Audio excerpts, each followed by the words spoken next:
जयपूरला आल्यापासून सगळं शहर पालथं घातलं. जर आठवड्याला इकडे तिकडे फिरलो, पण अजून काय वाळवंट आणि उंट दिसला नाही. अरवलीची हिरवळ आणि जलमहलचं पाणी बघून आपण नक्की राजस्थानातच आहे का असा प्रश्न पडला.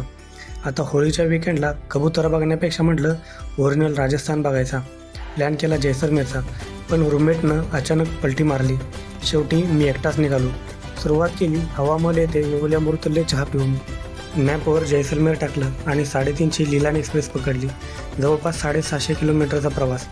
गो सोलोचा नारा दिला आणि जरा कॉन्फिडन्स जागा केला. तेवढ्यात आलं फुलेरा स्टेशन आणि आठवलं, पण हे पंचायतमधलं नव्हतं. पुढे गेल्यावर भूगोलाच्या पुस्तकात वाचलेलं सांबर सरोवर दिसलं. मिठाचे ढीग आणि लांबवर पसरलेलं भारतातील सर्वात मोठं खाऱ्या पाण्याचं सरोवर. सकाळी 6ला जैसलमेरला पोचलो. एक हॉटेल बघितलं आणि फ्रेश झालो. मग निघालो जैसलमेर किल्ल्याकडे. वाटेत भेटलं नागपुरी पोहेवाला. महाराष्ट्रीयन माणूस दिसला म्हणून जरा खुश झालो आणि पोहे खाल्ले. त्याच्याकडून जरा माहिती घेतली आणि किल्ल्याकडे निघालो. इसवी सन 1156मध्ये रावल जैसल यांनी बांधलेला हा किल्ला एक युनेस्को साईट आहे. आतमध्ये गेल्यावर सुरुवातीला राजमहल दिसतो. राजमहलामध्ये एक संग्रहालय आहे.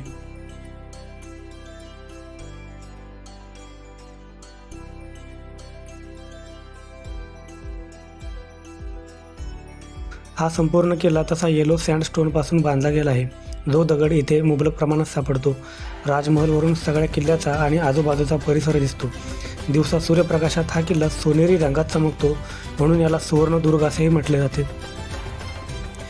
राजमहल बघून झाल्यानंतर पुढे जैन मंदिरात गेलो.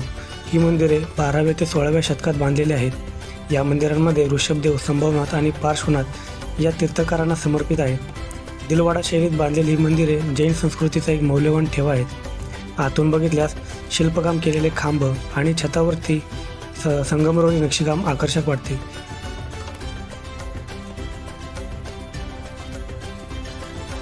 या मंदिरात जवळपास 600 मूर्ती आहेत.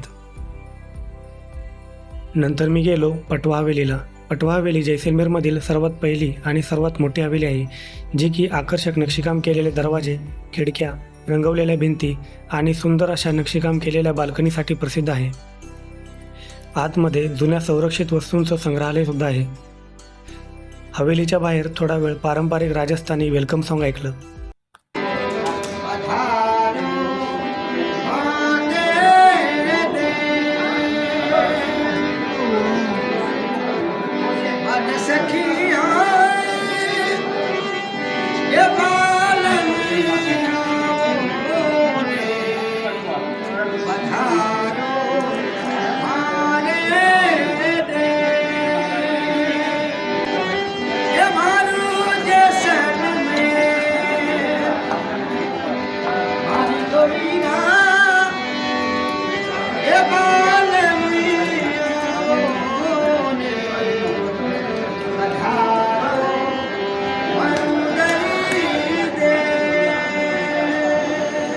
गाणं ऐकल्यानंतर मी निघालो पुढील प्रवासाला.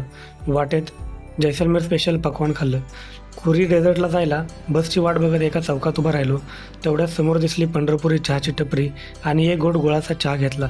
बस आली, पण बसमध्ये जागा नव्हती, म्हणून कंडक्टरने मला बसायला स्पेशल जागा दिली बसच्या टपावर. आयुष्यातला हा असा पहिलाच भन्नाट आणि मजेदार अनुभव. थारच्या साध्या माणसांबरोबर केलेला हा प्रवास. माझ्यासमोर बसलेला एक निवांत माणूस प्रवासाचा आनंद घेताना. सुहाना सफर और ये मौसम हसी, हमें डर है हम खो न जाए कहीं. जैसलमेर ते खुरी 60 किलोमीटरचा रस्ता. या जिथपर्यंत नजर जाईल तिथपर्यंत उजाड प्रदेश. जरा पुढे गेल्यावर पवनचक्क्या दिसू लागल्या. त्यातच एक मंदिर बघून जरा बरं वाटलं. भारताच्या कुठल्याही कोपऱ्यात जावा, तुम्हाला एक गोष्ट बघायला भेटणार, ती म्हणजे देशी दारूचं दुकान. फायनली मी खुरीला कॅम्पमध्ये पोचलो. फ्रेश झालो आणि थोडीशी विश्रांती घेतली. नंतर निघालो उंटावरून वाळवंटाच्या दिशेने. सोबत होता मोनू आणि त्याचा उंट शाहरुख. डोक्यावर पाण्याच्या घागरी घेतलेल्या बायका बघितल्या आणि खरोखर वाळवंटात आल्याचा फील झाला. इथे पिण्याच्या पाण्यासाठी टाके बांधले आहेत.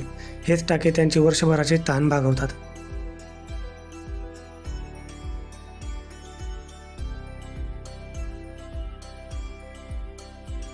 पुढे गेलो तसा वाळूचा डोंगर दिसला आणि शेवटी राजस्थानच्या खऱ्या वाळवंटात पोचलो.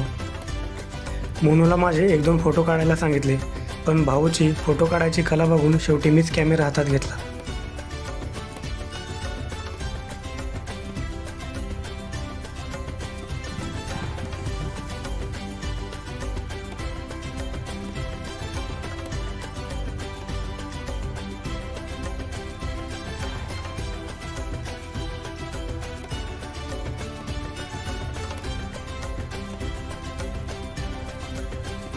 कॅम्पवाल्याने महिंद्रा थारची स्वप्न दाखवून महिंद्रा मेजरची सफर दिली. ड्रायव्हरशी जरा गप्पा मारल्या. त्याने तिथली परिस्थिती सांगितली आणि त्याचा महाबळेश्वर अनुभवही सांगितला. सनसेट बघून झाल्यावर कॅम्पच्या दिशेने माघारी निघालो. कॅम्पमध्ये गेल्यावर ढोल ताशाच्या गजरात माझं स्वागत करण्यात आलं आणि पैसे फिटल्यासारखं वाटायला लागलं. त्यानंतर सुरुवात झाली राजस्थानच्या पारंपरिक संगीत कार्यक्रमाला. और आपका नाम? घनश्याम. घनश्याम. हाय हाय हाय हाय.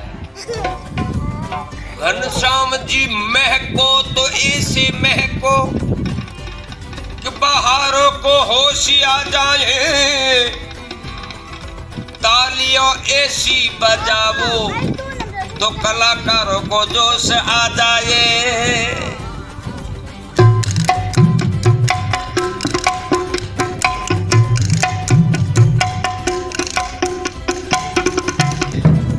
होली का गाना पेश करते हैं और इसके ऊपर राजस्थानी डांस होगा. होली में उठे रे गुलाब के फूल, होलिया में उठे रे गुलाल, जोड़ी रो